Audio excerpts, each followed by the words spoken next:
Before we begin, I'd like to start with a land acknowledgement. McGill University is situated on the traditional territory of the Kunien'kehá:ka, a place that has long served as a site of meeting and exchange amongst nations. We recognize and respect the Kunien'kehá:ka as the traditional custodians of the lands and waters on which we meet today.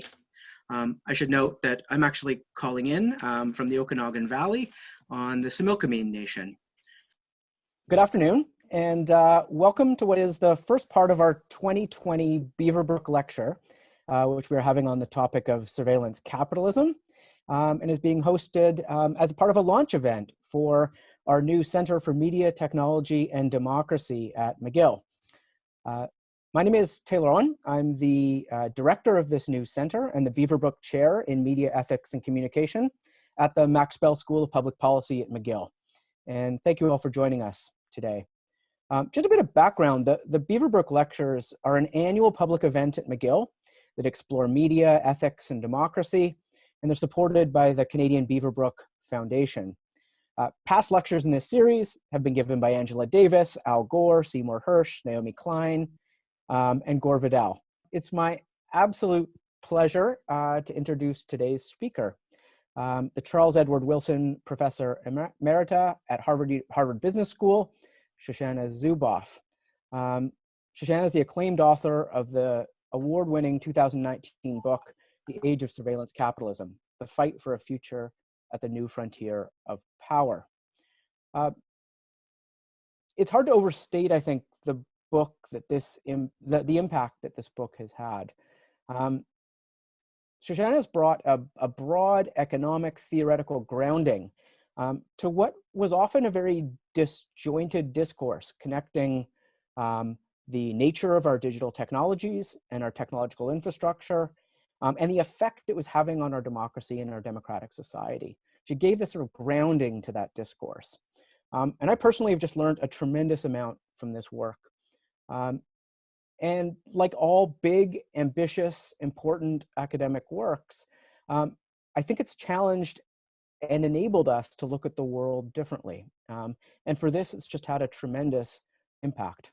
So we're really lucky to have her here to talk us through both this theory of our democratic society and what we should be doing about it if we're concerned, as I am, about the things that Shoshana is concerned about.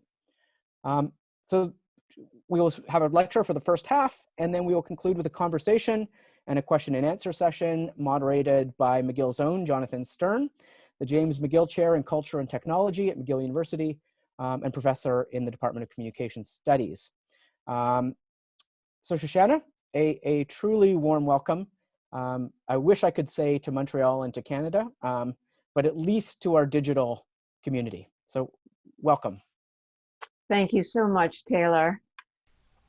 Information civilization is young. In 1986, only 1% of the world's information was stored digitally. Then came the digital asteroid, crashing into the Earth's surface in a moment, but disorienting social systems for decades to come. By 2000, digital storage was 25% and jumped to 97% in 2007, a mere 13 years ago. By now, that structural upheaval is considered complete. So with so much information available, democracies should be flourishing. Why is the opposite true? As individuals, as a people, as a polis, we have not yet reckoned with this epistemic trauma and the chaos that follows in its wake. The questions of our digital future and of our democratic future are now inseparable. This is not a story about technology and data, but about law and institutions. For this reason, and so many others, I am delighted to have the opportunity to deliver the Beaverbrook Lecture this year and to contribute to the launch of the Center for Media, Technology, and Democracy, purpose-built to address the birth crisis of our emerging information civilization, and not a moment too soon. We begin with a thought experiment. Imagine it's December 31st, 1999, in a parallel universe, and you are looking back on the 20th century, but this backward glance reveals a century in which There were never laws to prohibit child labor or assert minimum wage standards. No workers' rights to join a union or strike or bargain collectively. No consumer rights to safe products and medicines, fair trade and lending. No institutions to oversee worker health and safety, industrial relations, environmental protection, public health, housing, education. No social safety nets, and so much more.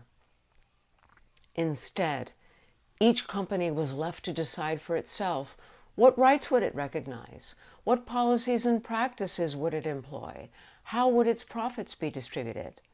The result? The glories of our democratic public sphere never came to be. Only a dark, dusty century of oligarchy and serfdom. Thankfully, those rights, laws, and institutions did exist, willed into life by citizens and lawmakers through creativity and contest.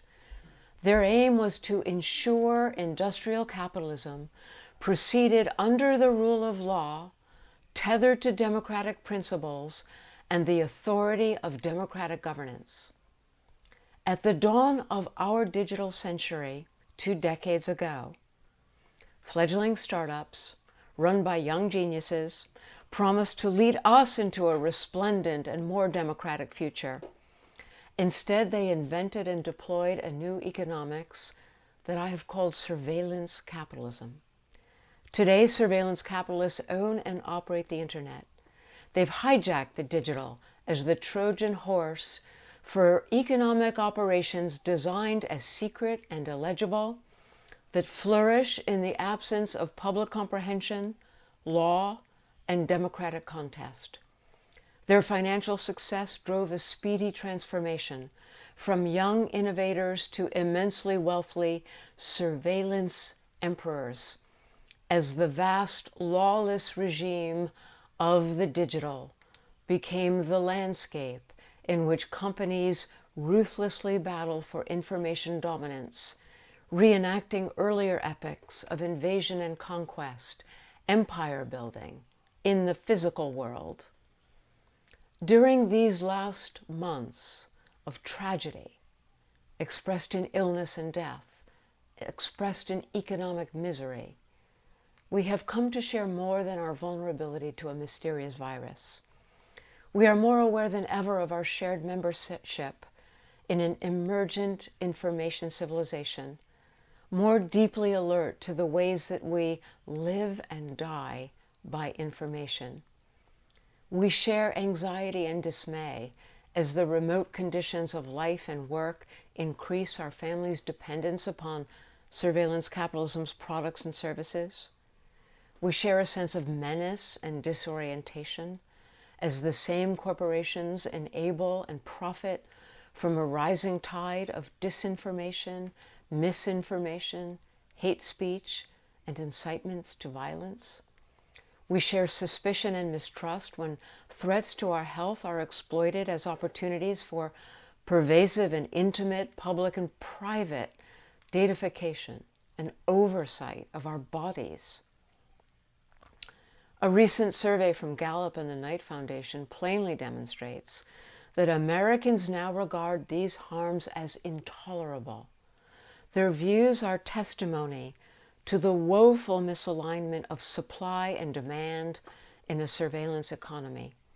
For example, with extraordinary majorities that range from percentiles in the mid-70s to the low 90s, we see that Americans are desperately concerned about misinformation and disinformation, that they value the privacy of their personal data over convenient information access.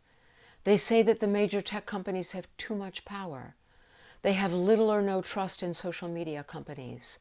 They fear the misuse of their personal information. Each of these harms, represented in the survey, is a symptom of a deeper cause. And that cause, my friends, is surveillance capitalism. These data suggest a complete rupture of faith with the surveillance empires. Each of these vectors of stress and more converge to reveal an urgent portrait of our historical condition. We march naked into the third decade of the digital century without the charters of rights, legal frameworks, regulatory paradigms, and new institutional forms necessary to ensure a digital future that is compatible with democracy. This urgency is amplified in the global context. At least since 2010, the Chinese state evolved a highly intentional theory and practice of digital design and deployment that advances their own form of authoritarian government and anchors both their domestic and foreign policies. The liberal democracies have failed to do the same. We have yet to fashion the vision and institutions that advance our own form of government and guarantee an information civilization in which the aspirations of a democratic people can flourish. This failure has left a void where democracy should be, and that void has been filled by the unaccountable power of private surveillance capital. Surveillance capitalism begins by unilaterally claiming private human experience as free raw material for translation into behavioral data. Early on, it was discovered that even data freely given harbor rich predictive signals of future action, a behavioral surplus that is captured outside of individual awareness. It isn't only what you post, but whether you use exclamation points, not just where you walk, but the stoop of your shoulders. Micro expressions in your face, not just your facial identity. These data are conveyed through complex supply chains of devices, tracking and monitoring software, apps, and companies that specialize in niche data flows. And these supply chains empty into computational factories called artificial intelligence, where they are manufactured into behavioral predictions. A 2018 leaked Facebook document offers a glimpse into the secret domain of its AI hub, the heart of its computational factory, which is described as, quote, ingesting trillions of data points every day and producing more than 6 million predictions per second. These predictions are about us, but they are not for us. Instead, they are sold to business customers in a new kind of market that trades exclusively in human futures. First institutionalized in online targeted advertising. Surveillance capitalism has migrated across the normal economy into nearly every sector. I want you to think about that for a moment.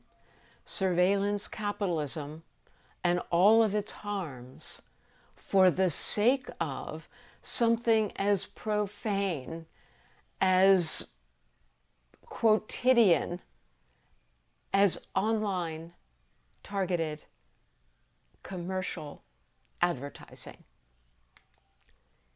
Surveillance capitalists now compete on the quality of their predictions, making certainty in human affairs the keystone of their success.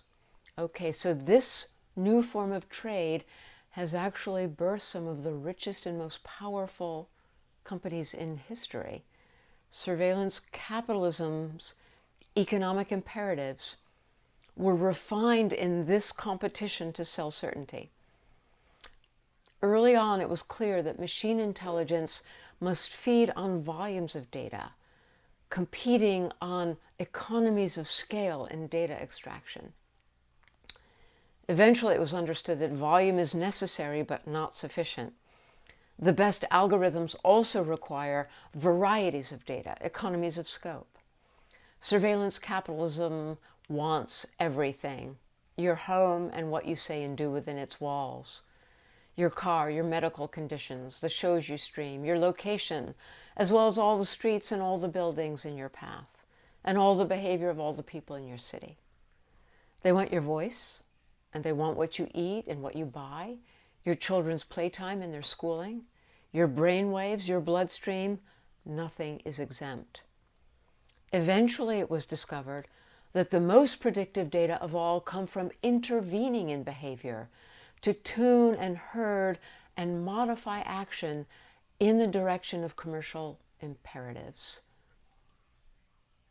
Data scientists describe this as the shift from monitoring to actuation, in which a critical mass of knowledge about a machine system enables the remote control of that system. But now human systems are the targets, which introduces a third imperative. Remember, economies of scale, economies of scope and extraction, but now economies of action. As one scientist described to me, we can engineer the context around a particular behavior and force change that way. We are learning how to write the music, and then we let the music make them dance.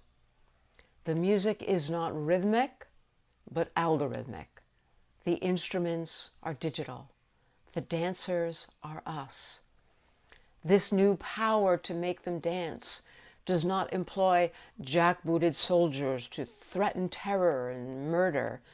It is a new instrumentarian power that works its way through the medium of ubiquitous digital instrumentation, with mechanisms like subliminal cues, psychologically targeted communications, default choice architectures, engineered social comparison dynamics, gamification, real-time rewards and punishments, all of it designed to preserve users' ignorance, thus depriving individuals and society of the right to combat. There is no big brother to exact submission of body and soul. There is only a big other that cares nothing about what you do or think or feel, as long as each of these modalities is available to monitoring and actuation. This new era of civilian-oriented information warfare, prosecuted by companies and born in ad targeting, under pressure from Silicon Valley's impatient investors, has now revealed new threats. The revelations of Cambridge Analytica and the larger triumphs of the Trump 2016 presidential campaign, along with literally thousands of other fresh examples, taught us just how easily surveillance capitalism's operational infrastructure can be pivoted toward malicious political objectives with devastating results. Big Other is a mercenary for hire to any oligarch or autocrat. Even this brief description reveals the ways in which surveillance capitalism reaches beyond economics toward a new societal pattern, exploding into politics, power, and the very survival of democracy. We see democracy diminished as its roots are in the disdain for human autonomy, as it takes aim at decision rights and individual sovereignty, all of which are now considered mere friction for its commercial aims. We see democracy challenged from above by new axes of inequality expressed in unprecedented concentrations, not only concentrations of economic power, but concentrations of knowledge and the power that accrues to such knowledge, instrumentarian power. From this perspective, surveillance capitalism can be understood as an epistemic coup. 20th century industrial civilization was organized around the division of labor, and it followed that the struggle for economic equality would shape the politics of that time. 21st century information civilization shifts society's coordinates from a division of learning to a division, I'm sorry, let me take that over, shifts society's coordinates from a division of labor to a division of learning, and it follows that the struggle for epistemic equality will shape the politics of our time. Epistemic equality is not based on what we can earn, but what we can learn. The challenges here are best exemplified in the fast-growing abyss between what we can know and what can be known about us. Unequal knowledge about us produces unequal power over us. The abyss widens, marking the distance between what we can do and what can be done to us, and turning epistemic inequality into a critical zone of social contest. Epistemic inequality produces epistemic injustice, and the scope of injustice is delineated by three essential questions that reflect the nested dilemmas of knowledge, authority, and power. What is the distribution of knowledge? What are the sources of authority that legitimate the distribution of knowledge? What is the power that sustains that authority? Put simply, who knows? Who decides who knows? Who decides who decides who knows? The answers to these questions reflect our progress toward epistemic equality and justice. The struggle for epistemic justice lifts the veil on the political contest over a new domain of fundamental rights, epistemic rights. Such rights confer inalienable entitlements to learning and knowing, especially learning and knowing about oneself. They are the cause of which privacy is the effect. Let me say that again because I really want you to get this. Epistemic rights are the cause of which privacy is the effect. This political contest has been obfuscated to the point of literally invisibility, despite the fact that its outcome will define the moral and political milieu of our information civilization. This is not a pronouncement of doom, but rather a call to action. Writing of the late 19th century trust-busting movement, historian Lawrence Friedman observes that public anger was more than a reaction to monopoly size and power. It was a battle against inequality and the loss of individual autonomy that made people feel like pawns in a vast system beyond their influence. People turned toward law as a means of constraining corporate power, but also as a declaration that corporations were not to be exempt from the democratic norms and values that govern our citizenry. Antitrust was merely the beginning. Democracy's creative response paved the way for what Friedman calls a new era of human aspirations and struggles that were encoded in a whole panoply of new laws, rules, regulations, and statutes that went far beyond antitrust. Labor laws, consumer laws, new rights, new institutions, all addressed to industrialization's unique harms. Our condition today echoes this past. We face a unique 21st century set of harms that will require unique 21st century solutions. Our societies have been transformed by the epistemic violence of the past 2 decades, and we have only just begun to reckon with its meaning. At various times, democracy has been a bystander, an enabler, and a target of this violence. Nevertheless, democracy is its only antidote.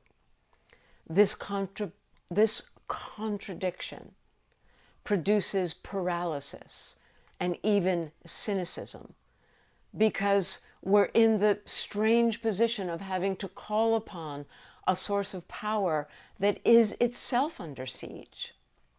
Nevertheless, the third decade is our turn to meet the challenges of this transformation with the same kind of creative action that our distant colleagues undertook a century ago. It is not too late, although the tech empires would have us think it so. On the contrary, it is the correct time, it is the necessary time to undertake the creative action that history measures in decades, not in news cycles. Why? Because lawmakers finally have the public at their backs, rejecting the status quo. And why? Because surveillance capitalism has had a free run for 2 decades. 2 decades of lawless space in which to root and flourish. We have not yet begun to try, my friends. And so now, as we embark upon the third decade, there is no time to waste. I bring these thoughts to a close by pointing in a fresh direction as we consider our own creative action. There are many reasons why breaking up companies alone will not disrupt the underlying mechanisms of surveillance economics and are more likely to intensify competition. A tech sector composed of smaller companies with the same economics, technologies, and workforce can continue to illegitimately extract, corner data, and dominate AI capabilities, driving exactly the same anti-democratic dynamics. We need laws that open the hood and change the way the motor works.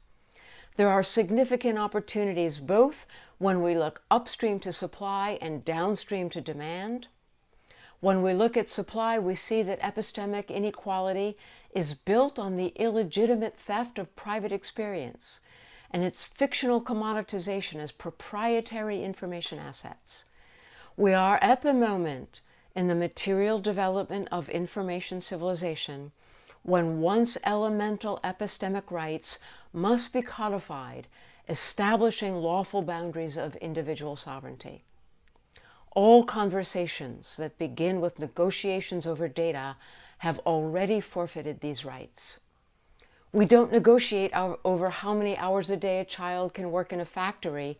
We say no child labor.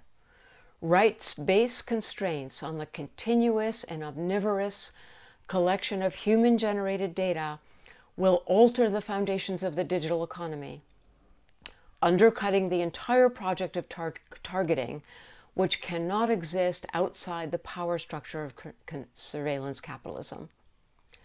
On the demand side, human futures markets benefit from illegitimate concentrations of human-generated information, and they produce reliably destructive consequences for people and for democratic society.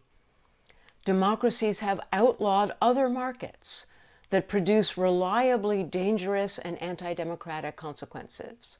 Markets that trade in human beings, markets that trade in slaves. Interrupting and outlawing markets that trade in human futures eliminates the financial incentives for illegitimate data extraction and its application to behavioral control. Franklin Delano Roosevelt was inaugurated on Saturday, March 4th, 1933. 1 week later, the usually critical Walter Lippmann would write, quote, "At the beginning of March, the country was in such a state of confused desperation that it would have followed almost any leader anywhere he chose to go, socialism, totalitarianism. But in 1 week, the nation, which had lost confidence in everything and everybody, has regained confidence in the government and in itself." Closed quote. I want you to understand this lesson is not limited to Washington. And it's not limited to the Roosevelt experience of the 1930s. We too have gone down a dark road, but history demonstrates that darkness can vanish in a week. In 7 days, the impossible can become possible. Thank you so much.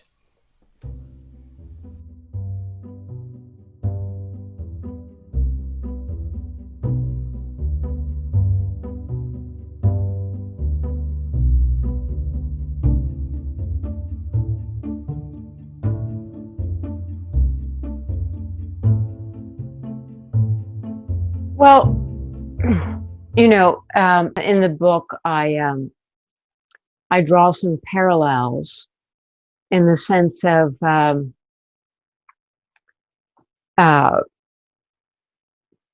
climate crisis attacking our Earth, our habitat, our physical environment, and the sort of similar structure of power dynamics in surveillance capitalism that attack society and human nature. So we have this sort of dual crisis, working together of both nature and human nature in the sites of power, and each of them undergoing a kind of transformation that appears to be irreversible. So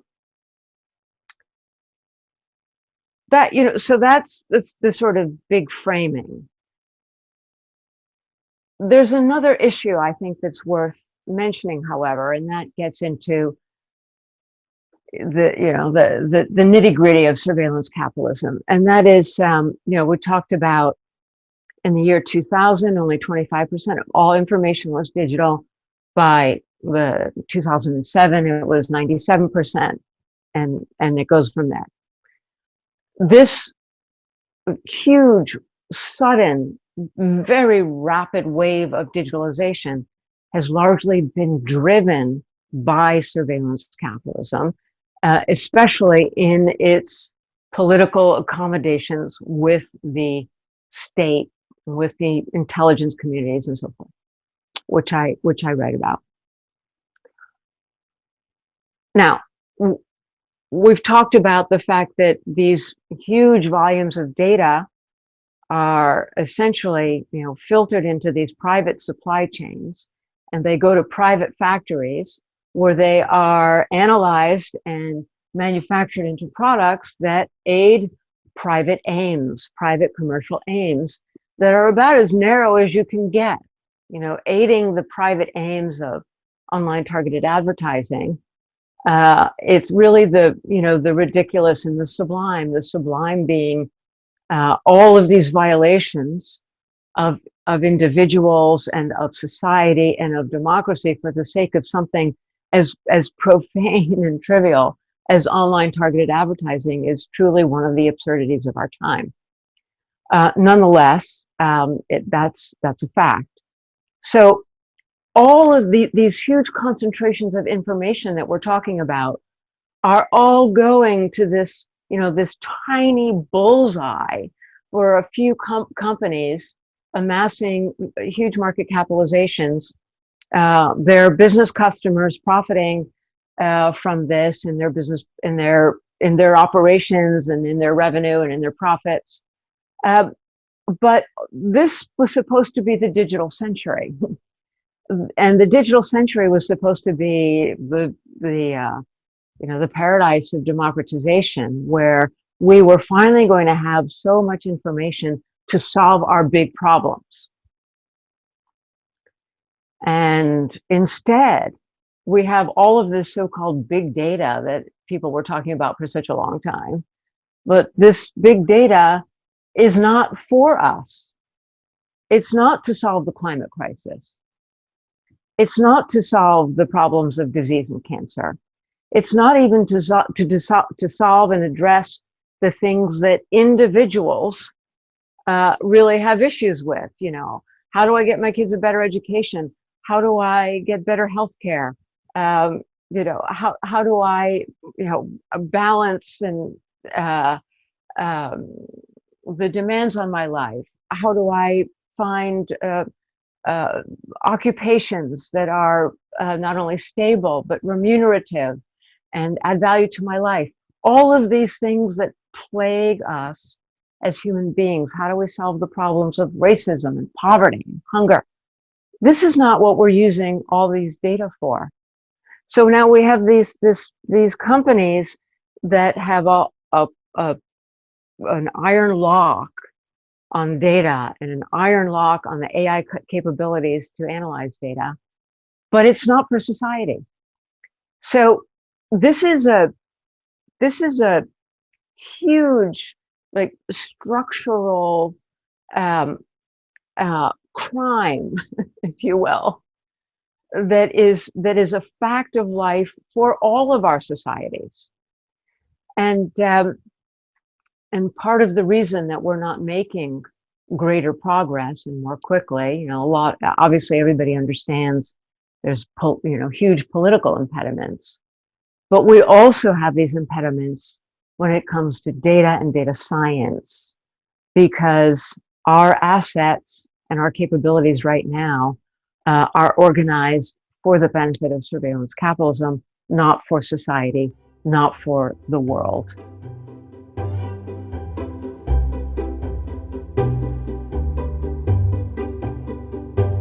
So I'm going to ask another big question now. So a number of the student questions were, I really think about your theory of change.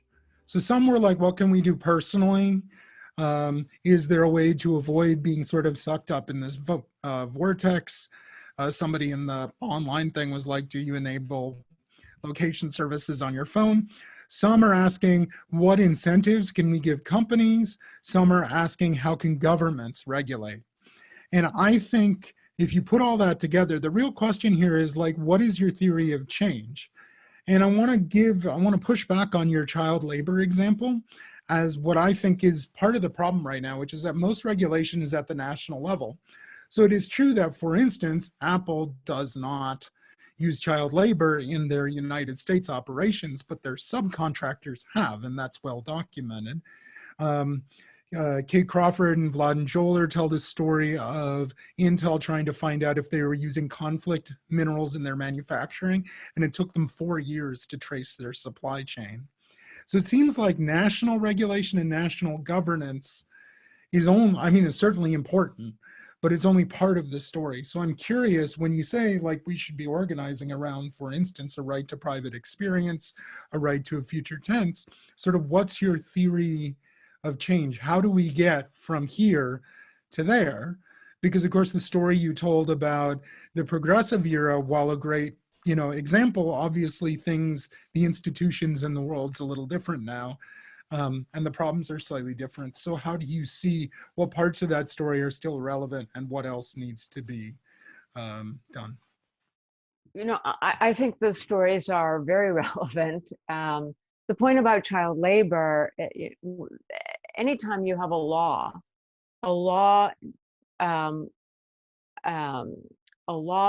does not predict 100% of all behavior. We have laws against driving under the influence of alcohol, but the police still give out plenty of tickets to people who are driving drunk. So we have to understand the difference between law and behavior. But the point is that without a law, we have no way to sanction and eliminate behavior. So law represents our aspirations as a society. It represents our values. And then there's always this tension between law and reality, that we are struggling to bring those two things closer and closer together. And that's true when we're talking about human rights, when we're talking about law, and when we're talking about institutional norms and values.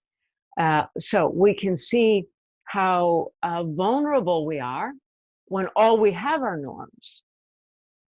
That's not sufficient. That's something that Mr. Trump has given the world a good, lesson in the fact that as important as norms and traditions and values may be, they're not enough. Laws are essential, because without laws, we can't have sanctions, and we are not legitimated. We don't have the legitimate authority to move to change a behavior or to punish a behavior. So that's why the child labor law idea is so important. Also because child labor law had a very long history.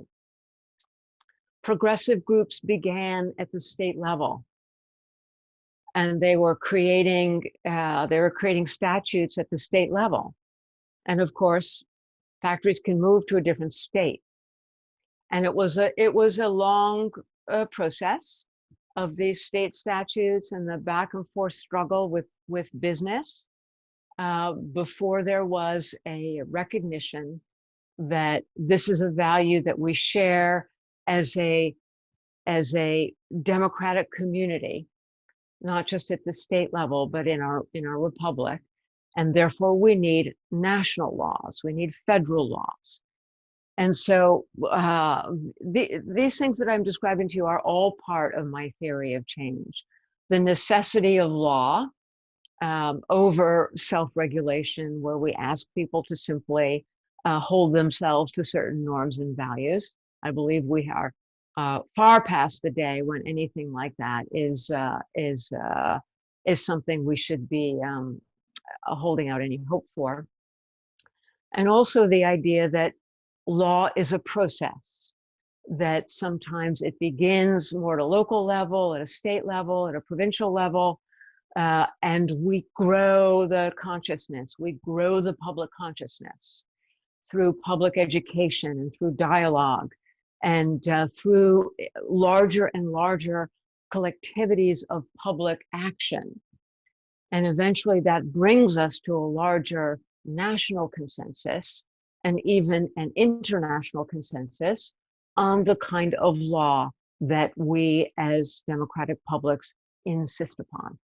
So these are very central to my thinking. I also think that the value of looking at historical examples teaches us something about time, because I see so many people, before the pandemic grounded me, and I was a year and a half on the road talking to such large groups of people in Europe and in the United States, many cities. And so I learned a lot from that. And one of the things I learned was, how easy it is for people to feel that whatever's going on right now is inevitable. And that the power, especially from the tech companies, so vast, so unaccountable, seems to be inevitable, and we seem to be helpless to do anything about it. And therefore, I think it's extremely essential that we avail ourselves of an historical lens, because if you plant yourself, at the apex of the 19th century, and you think about the kind of corporate power that people were facing at that time, the courts routinely deciding in terms of property rights over workers' rights or consumers' rights, rights concentrated in the employers in these huge cartels, so little distributed within the citizenry, a sense of overwhelming power, as I was citing from Friedman, that we're just tiny specks that can't possibly have any impact on this. That is exactly how people felt. And yet, it turned out not to be true. We did bring down the cartels, we did implement trust busting, and that turned out to be only the beginning. We did go to the heart of those 20th century unique harms that had been exploded into the atmosphere by industrial capitalism. And we took them on one by one. And none of this is perfect. Don't look for perfection. Don't look for an ideal. But what we did through those efforts of rights and laws and institutions, we created a 20th century that was pretty compatible with democracy, enough to grow a middle class that was stable and prosperous, enough to educate a wide swath of the public with great public education, and put in place the safety nets and the institutions that really protected people. So we created a fundamentally different reality from the one that we emerged from the 19th century with. So there is tremendous relevance here. So what is my theory of change? My theory of change is that, first of all, everything begins with the public. That's why I'm here talking to you. I believe public education and public mobilization is the most important factor right now. Why? Because lawmakers need to feel the public at their backs. Lawmakers need the public for cover. They need to feel the public out ahead of them as well as behind them. When I say the public at their backs, I mean that they've got public support. When I say the public out ahead of them, I mean that the public is the vanguard. The public is setting the standard. The public is declaring this situation is intolerable. And therefore, if you want to keep being my elected official, you better do something about it. Our lawmakers want that, and they need that. A typical day in the life of one of our lawmakers is the people who are calling them and knocking on their door are the lobbyists for the tech sector. That's who they hear from. That's who's spending money. That's who's putting on pressure. They need to be hearing from new kinds of collectivities, of citizens, of students who are switched on, who are, maybe their focus is a concern about data and health, surveillance capitalism in health, surveillance capitalism in education. I have easily 20 emails every single day in my inbox from a mom or a family that's worried about the fact that we're in remote education and my only choice is to put my kids into Google educational tools. And I'm doing this at the same time that the state of New Mexico's Attorney General is suing Google because its educational tools are illegitimately extracting data about children, young people, students that it's using to profile and on and on and on, right? So families are concerned about this. There are lots of collectivities that can form here, but we need new collectivities of citizens. Another thing I learned on the road talking to so many people was that the tech companies have one word for us. You know what that is? They call us users. We are just a great anonymous, unwashed, global smear of users, only defined in our relationship to the companies themselves and their utilities. Well, what I've discovered talking to people all over the world was that we are not users. The same kinds of sentiments that I talked to you about in my remarks, I heard from people every single day.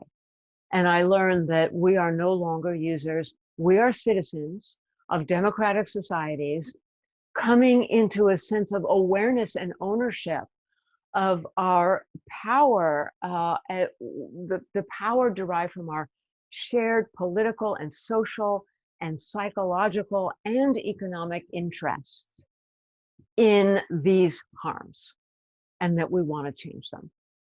So, so first of all, the public is in the lead, and public education of the sort we're doing here and the sort your center is dedicated to is extraordinarily important. Collective action from citizens is extraordinarily important. Collaborations between citizens and lawmakers, something that we saw actually in Toronto as an amazingly powerful and articulate citizens movement, grassroots movement, arose in Toronto in the face of Sidewalk Labs, aka Google, aka Alphabet, and its designs for the city of Toronto, specifically that waterfront territory that it wanted to take over. Its designs were perfectly aligned with the larger aims of surveillance capitalism, which is to substitute computational governance for democratic governance. And this was to be a petri dish for exactly that kind of work. And it was the citizens first, and then in concert with lawmakers and elected officials who turned back the tide and said that the company that could not be vanquished would be vanquished. And they were right. And in fact, those boys packed up their tents and slunk out in the middle of the night, hopefully never to be heard from again in Toronto, but no doubt with other cities in their sightlines. So that kind of thing is a good example, Jonathan, of my theory of change. And in that case, it was extremely effective. So these are all pieces of the puzzle. Finally, just to say that, as I said in my remarks, we've got to be thinking in decades. This is a long game. And we have to do things now that are suited to the things that we're going to do in a couple of years, and a couple of years after that, and a couple of years from that. We have to be playing a great long game, a complex chess game that takes us across this decade.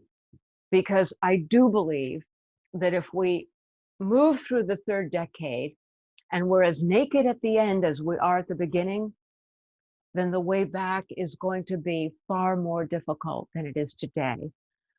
Will entail far more danger and far more violence than it will today.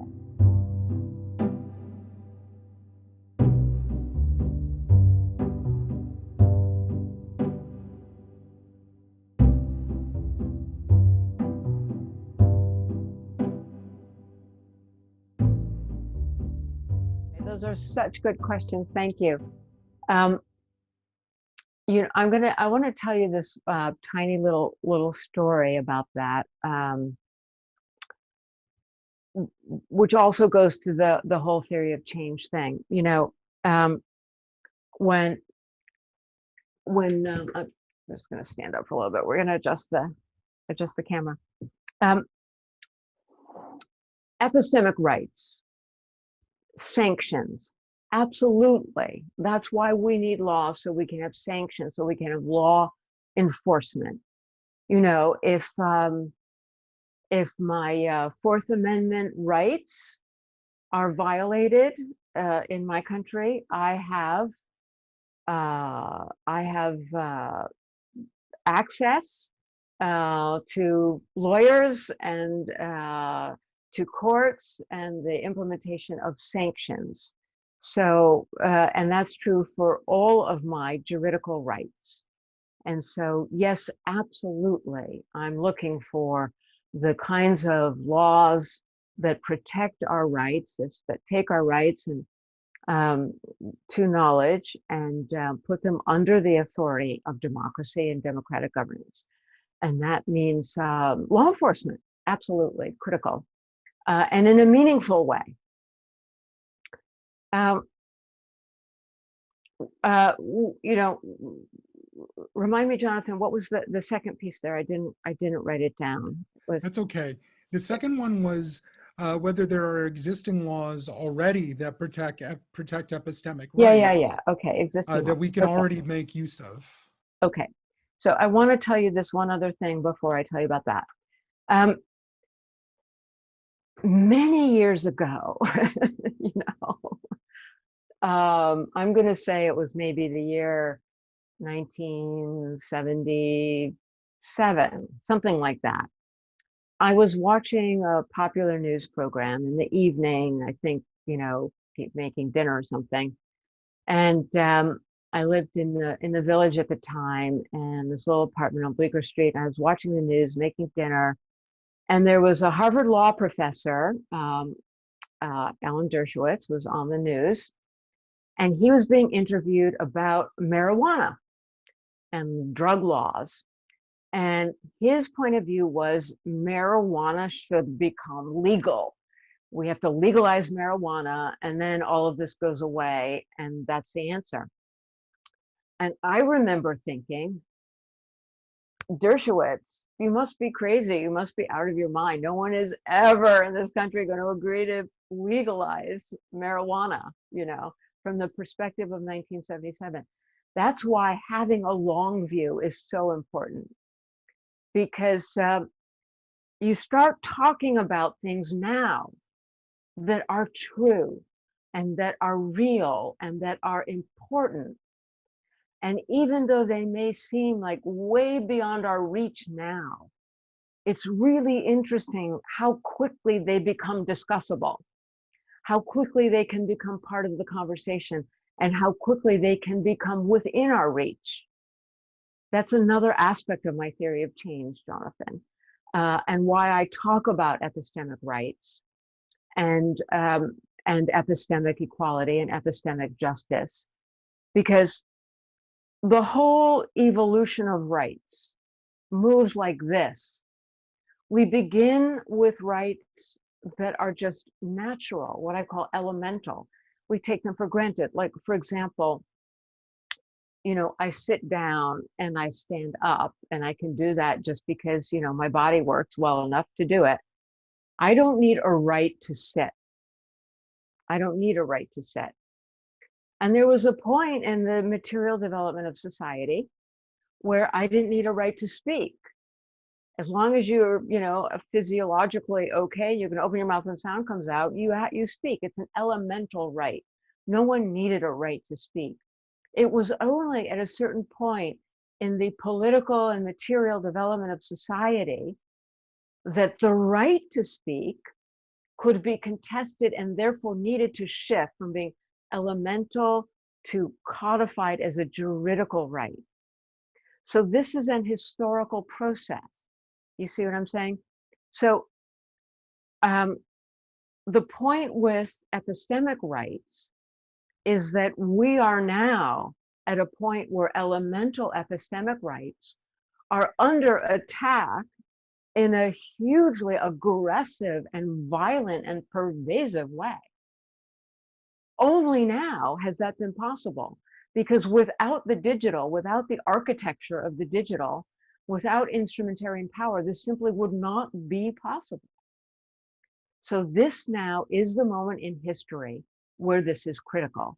We have to travel that distance between elemental and juridical rights.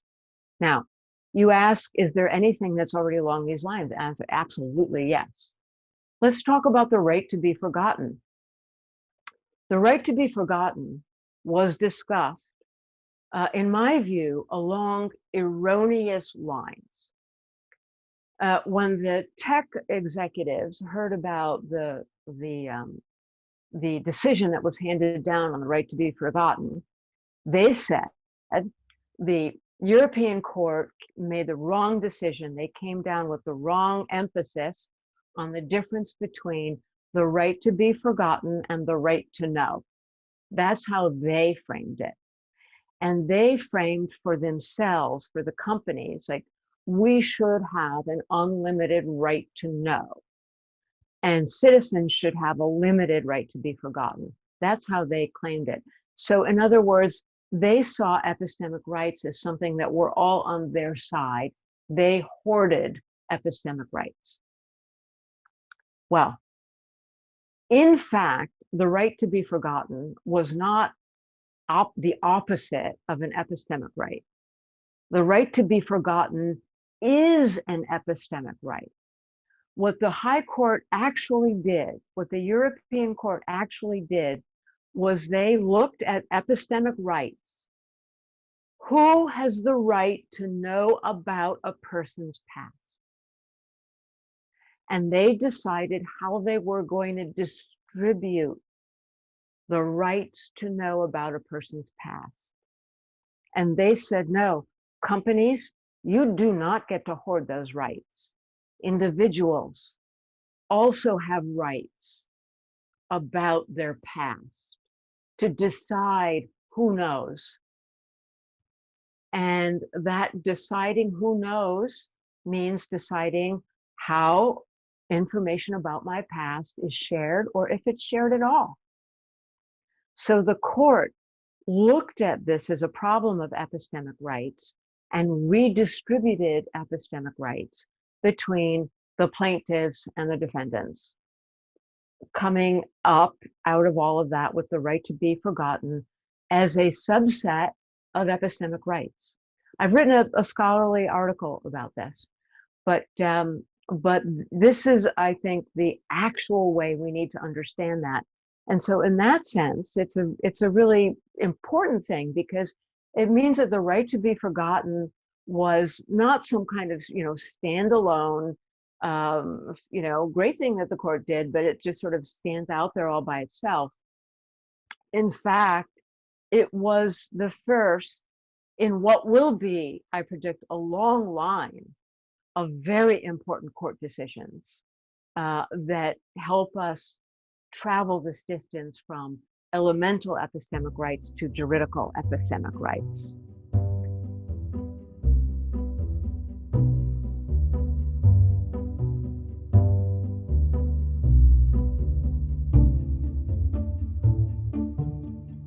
All right, so Facebook and Canada. All right, well, look, we can say that Facebook, has been a reluctant to accept regulation, but I really wouldn't put it that way. There has not been regulation with the force of law to impose on Facebook in a meaningful way. Facebook is, a surveillance capitalist pure play, if you will. 98% of its market capitalization is directly a result from targeted online advertising and those ad markets. And so Facebook is really a pure example of everything that I'm talking about. And essentially, Facebook has been left to self-regulate. There's a reason why people around the world are on their knees to Mr. Zuckerberg. And through this last very traumatic period of the presidential elections in the US, what are you reading?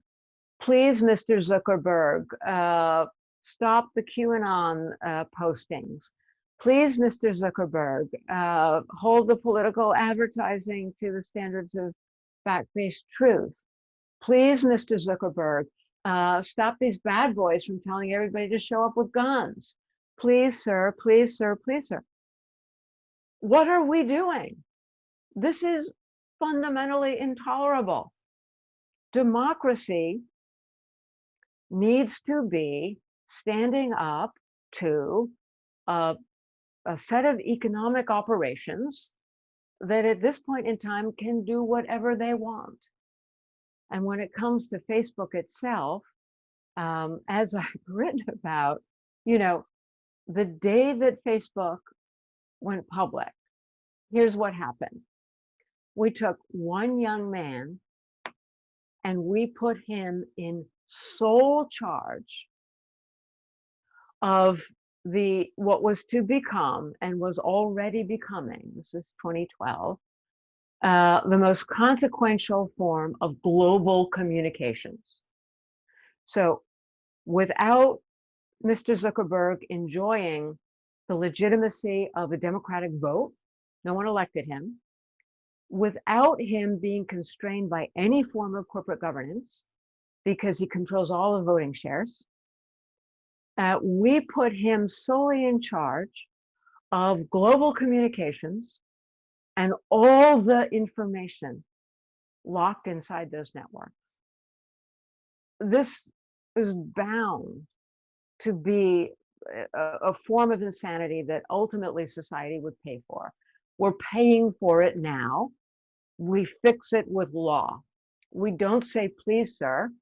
We create the laws that undercut these processes, because it's not just Facebook and it's not just Google.